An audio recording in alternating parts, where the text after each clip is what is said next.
नमस्कार दोस्तों, मेरे चैनल में फिर से आपका एक बार स्वागत है। चलिए आज कुछ ट्रांसलेशन पढ़ते हैं। कल ग्रामर का वीडियो डाला था, तो आज कुछ ट्रांसलेशन पढ़ते हैं। जैसे वाक्य है, वह कहाँ रहती है। वह कहाँ रहती है ये वाक्य है। दूसरा फिर है कि वह कहाँ रहती है यह मालूम नहीं। तुम कहाँ जाते हो, तुम कहाँ जाते हो यह पता नहीं। वह कब लौटेगा यह निश्चित है। सॉरी, यहाँ एक फुल स्टॉप नहीं, यहाँ एक फुल स्टॉप पड़ेगा। वह क्यों उदास है, वह क्यों उदास रहती है यह एक रहस्य है। इसमें ध्यान यह देना है कि एक में क्वेश्चन मार्क लगा हुआ है, यहाँ क्वेश्चन मार्क नहीं है। यहाँ क्वेश्चन मार्क है, यहाँ पूर्ण विराम है। यहाँ क्वेश्चन मार्क है, यहाँ पूर्ण विराम है। ऐसे ही एक क्वेश्चन है, एक पूर्ण विराम है। वह कहाँ रहती है, यह प्रेजेंट इंडेफिनिट टेंस का वाक्य है। एक क्वेश्चन मार्क है तो एक क्वेश्चन के अनुसार बनेगा। तो कोई भी सेंटेंस इसमें WH क्वेश्चन लगता है। WH क्वेश्चन यानी कि जो क्वेश्चन W से शुरू हो या फिर H से शुरू हो, उसको WH क्वेश्चन कहते हैं। जैसे भाट भाई, वेन वेयर, जो W से शुरू होता है, और एक जो H से शुरू होता है उसको WH क्वेश्चन कहा जाता है। तो WH क्वेश्चन है, तो इसमें सबसे पहले कहाँ का बनेगा, वेयर, WHERE, वेयर। उसके बाद थोड़ा और, जैसे ये प्रेजेंट इंडेफिनिट टेंस का वाक्य है, तो प्रेजेंट इंडेफिनिट टेंस के वाक्य में सहायक क्रिया के रूप में डज का प्रयोग होता है। तो यहाँ हो गया वेयर डच, DOES डच, और उसके बाद सी, और ये हो गया live, LIVE, where does she live, वह कहाँ रहती है। यहाँ देखिए क्वेश्चन मार्क है, इसलिए यहाँ पर क्वेश्चन जैसा बना, एक क्वेश्चन मार्क दिया हुआ है, साइन ऑफ इंट्रोगेशन, ऐसे थोड़ा गड़बड़ हो गया है, कोई बात नहीं। अब यहाँ है कि वह कहाँ रहती है यह मालूम नहीं, तो ये सिंपल ढंग से बनेगा, क्योंकि यह वाक्य जो है क्वेश्चन मार्क नहीं हुआ, इसलिए यहाँ पर ये सीधे हो जाएगा वह कहाँ रहती है का वेयर सी लिव्स। वह कहाँ रहती है यह मालूम नहीं है का हो जाएगा इज नॉट नोन, KNOWN। इसमें क्या है कि एक वाक्य क्वेश्चन यहाँ है, एक क्वेश्चन नहीं, यहाँ पर देखिए, यहाँ पर डज नहीं लगा, यहाँ पर फुल स्टॉप लगा, यहाँ पर क्वेश्चन मार्क लगा। तो क्वेश्चन मार्क लगा इसीलिए वेयर के बाद डज का प्रयोग हुआ, क्योंकि प्रेजेंट इंडेफिनिट टेंस का जब वाक्य रहता है तो उसमें सहायक क्रिया के रूप में डू या डज का प्रयोग होता है। थर्ड पर्सन का सिंगुलर नंबर जब सब्जेक्ट होता है तो वहाँ डज का प्रयोग होता है, और जब किसी और तरह का सब्जेक्ट होता है तो वहाँ पर डू का प्रयोग होता है। और WH क्वेश्चन यानी कि जो क्वेश्चन W से स्टार्ट हो और या H से स्टार्ट हो, जैसे what, where, when, how, etc, तो उसमें उसके बाद सहायक क्रिया की प्रयोग होती है, उसके बाद सब्जेक्ट आता है, उसके बाद वर्ब आता है। तो उसके अनुसार यह बना वेयर डज सी लिव। और यहाँ पर सेंटेंस वैसा ही लग रहा है जैसे वहाँ वह कहाँ रहती है, लेकिन उसके बाद लग गया यह मालूम नहीं। तो यह सेंटेंस क्वेश्चन मार्क नहीं हुआ, यानी कि यह प्रश्नवाचक वाक्य नहीं हुआ। यह जो है सकारात्मक वाक्य, ऐसा ही एक वाक्य हो गया जो कि प्रश्नवाचक नहीं है। तो इसलिए यहाँ पर नॉर्मल ढंग से इसका अनुवाद हुआ where she lives is not known, यहाँ फुल स्टॉप पड़ेगा। उसी ढंग से तुम कहाँ जाते हो, तो ये देखिए ये क्वेश्चन मार्क है, ये भी प्रेजेंट इंडेफिनिट टेंस का वाक्य है। और ये भी WH क्वेश्चन है, कहाँ है, W से शुरू होगा वेयर। तो WH क्वेश्चन जब भी से स्टार्ट होता है कोई भी वाक्य, तो उसके बाद उस वाक्य की सहायक क्रिया आती है, यानी कि एक्जुलरी वर्ब का प्रयोग होता है। तो एक्जुलरी वर्ब में यहाँ होगा प्रेजेंट इंडेफिनिट टेंस में सहायक क्रिया के रूप में डू या डज का प्रयोग होता है। थर्ड पर्सन के सिंगुलर नंबर का सब्जेक्ट जब होता है तो डू लगता है और बाकी सबके साथ डज लगता है। तो यहाँ एक तुम जो है सेकंड पर्सन है, तो इसलिए यहाँ पर डू लगेगा, DO डू, वेयर डू। उसके बाद तुम का बनेगा यू, और जाना का बनेगा गो, वेयर डू यू गो, तुम कहाँ जाते हो। ठीक है, अब देखिए यही सेंटेंस है कि तुम कहाँ जाते हो यह पता नहीं। यहाँ भी तुम कहाँ जाते हो, यहाँ का बना वेयर डू यू गो, लेकिन यहाँ पर तुम कहाँ जाते हो का सिंपल बन जाएगा, क्या बनेगा, वेयर यू गो। सीधे यहाँ पर ऐसे बन जाएगा वेयर यू गो, यह पता नहीं।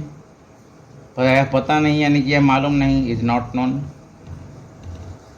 KNOWN।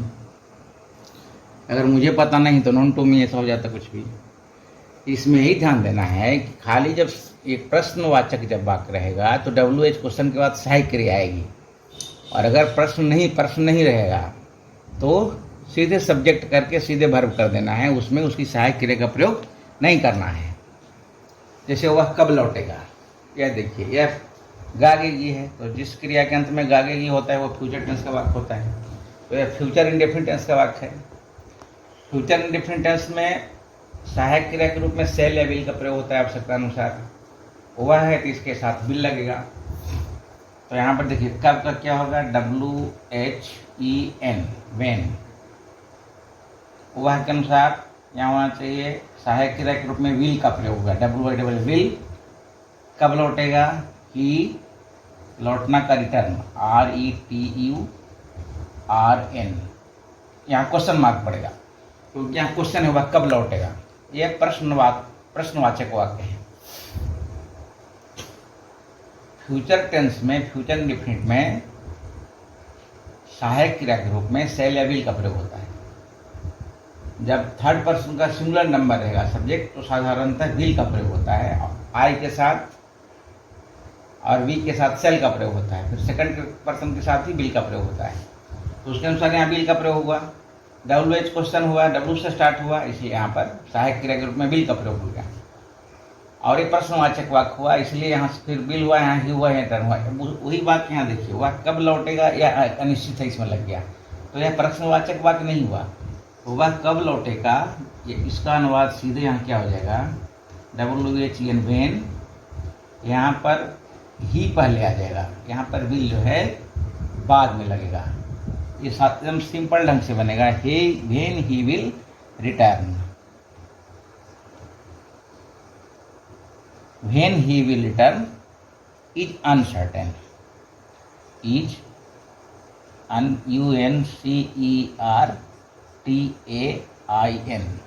ये फुल स्टॉप दिया, यहाँ क्वेश्चन मार्क है, फुल स्टॉप। फिर देखिए वह क्यों उदास रहती है, प्रश्नवाचक वाक्य है। प्रश्नवाचक वाक्य है, क्यों है, क्यों यानी कि वाई, WHY, ये WH क्वेश्चन है। तो WH क्वेश्चन जब भी शुरू होता है तो उसके बाद उस वाक्य में जो सहायक क्रिया होती है, इसी वाक्य में सहायक क्रिया है, तो उसके बाद WH क्वेश्चन के बाद तुरंत बाद सहायक क्रिया का प्रयोग हो जाता है जब वो प्रश्न सूचक वाक्य होता है। वाट लिखा गया है, सॉरी, वाट नहीं, वाई, WHY, वाई मतलब क्यों होता है ना, वाई। वाई इज, वाह का फिर हो जाएगा रहती है, तो वाह का हो जाएगा सी। वाई इज सी, उदास का सैड, SAD, एक क्वेश्चन मार्क देंगे, SAD। वह क्यों उदास, वाई इज सी, उदास का सैड, SAD, एक क्वेश्चन मार्क देंगे, SAD। वह क्यों उदास रहती है, वाई इज सी सैड। अब वह क्यों उदास रहती है, यह एक रहस्य है, यह एक रहस्य है। अब देखिए दोनों वाक्य सेम है, वह यहाँ अंतर इतना ही है कि यह जो वाक्य हो गया यह प्रश्नवाचक नहीं हुआ, क्योंकि इसके आगे एक लग गया थोड़ा सा, यह एक रहस्य है सेंटेंस, तो यहाँ पर एक पूर्ण विराम का प्रयोग हो गया। तो यहाँ पर वह क्यों उदास रहती है सिंपल ढंग से बनेगा, पहले क्यों का तो बनेगा वाई, अब यहाँ पर इज पहले नहीं आएगा, ये ध्यान देना है, यहाँ पर सी पहले आ जाएगा और उसके बाद इज आएगा। Why she is sad, why she is sad, वह क्यों उदास रहती है, is a mystery, is a MYSTERY,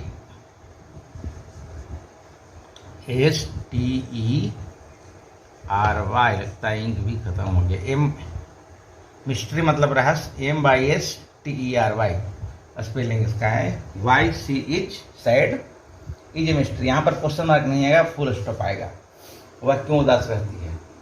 तो इस ढंग के वाक्य में यही ध्यान रखना है कि जब प्रश्नवाचक वाक्य रहेगा तो उसमें सहायक क्रिया पहले आएगी, बाद में सब्जेक्ट आएगा, और जब वह वाक्य प्रश्नवाचक नहीं रह जाता है तो बाद में क्रिया आती है, सब्जेक्ट पहले आ जाता है, ये ध्यान रखना है। तो उम्मीद है कि इस ढंग के वाक्य आप समझ में गए होंगे। चलिए कुछ और बात आगे बनाता हूँ इसको इस तरह का। तो अगला वाक्य है, जैसे वह क्या करता है, वह क्या करता है। यहाँ भी देखिए ये प्रेजेंट इंडेफिनिट टेंस का वाक्य है, यानी कि सिंपल प्रेजेंट भी उसको कह सकते हैं। क्वेश्चन है, क्वेश्चन मार्क है, क्वेश्चन वाला वाक्य, क्वेश्चन सूचक है क्या, WH क्वेश्चन है तो क्या क्या पहले बनेगा, व्हाट, WHAT। उसके बाद प्रेजेंट इंडेफिनिट टेंस के वाक्य में, हाँ तुम बताओ क्या हो सकता है इसके बाद, क्या होगा। What does, ये डच क्यों लगा, डज लगा बिकॉज ये ना वह है ना, तो वो थर्ड पर्सन का सिंगुलर नंबर हो गया, अच्छा इसलिए डज लगा।